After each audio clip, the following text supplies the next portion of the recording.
নমস্কার বন্ধুরা, সুশীলা ডিজাইন ঘরে আপনাদের সকলকে স্বাগত জানাই।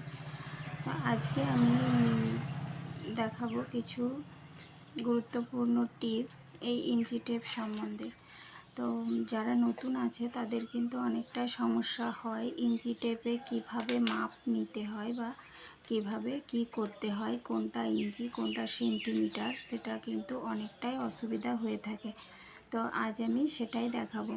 এটা একটি ইঞ্চি টেপ, এটা 60 ইঞ্চি লেন্থ। ইঞ্চি টেপে মোটামুটি 60 ইঞ্চি লেন্থই থাকে। তো এটা 60 ইঞ্চি লেন্থের একটা ইঞ্চি টেপ। তো ইঞ্চি টেপের এই দিকটা যেটা বড় লেখা আছে সেটা হচ্ছে ইঞ্চি, আর এই দিকটা যেটা ছোট লেখা হচ্ছে এটা হচ্ছে সেন্টিমিটার। তো সেন্টিমিটারটা আমরা খুব কম ব্যবহার করি। কোনো ছোট জিনিস রেডি করার ক্ষেত্রে আমরা ইঞ্চি টেপটা ব্যবহার করে থাকি, আর সেন্টিমিটারটা ব্যবহার করে থাকি সাধারণত আমরা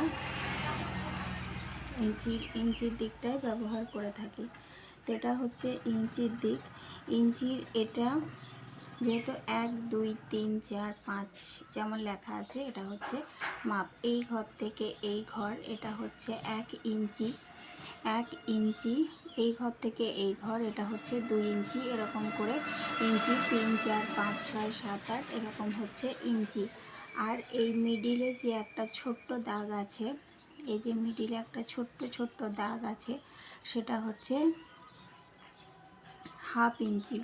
মানে এখান থেকে এটা যদি হয় তাহলে এটা হচ্ছে হাফ ইঞ্চি, আর হাফ থেকে এটা হচ্ছে 1 ইঞ্চি।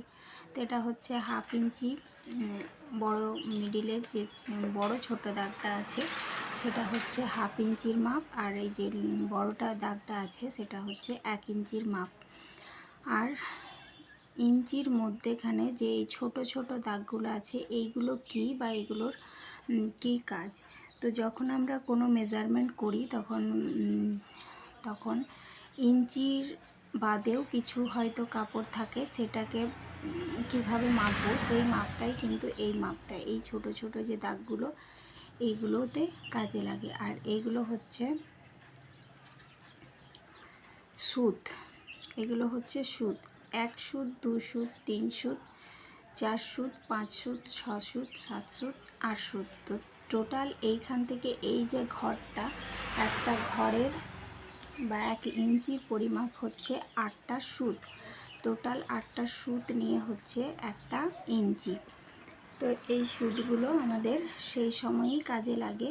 কোনো জিনিস 1-এর থেকে বেশি যখন হয় বা 2-এর থেকে বেশি যখন হয় সেটাকে আমরা কি বলবো, সেটাকে হয়তো আমার 2 ইঞ্চি আছে কিন্তু 2.5 ইঞ্চি নয়, তাহলে মিডিলে সেটা কত হলো, সেটা 2 ইঞ্চি 1 সুত বা 2 সুত বা 3 সুত বা হাফ ইঞ্চি 2.5 ইঞ্চি, এরকমভাবে কিন্তু মেজারমেন্টটা করা হয়।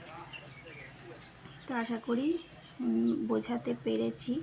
তো কেমন লাগলো ভিডিওটা অবশ্যই জানিও। ধন্যবাদ সকলকে।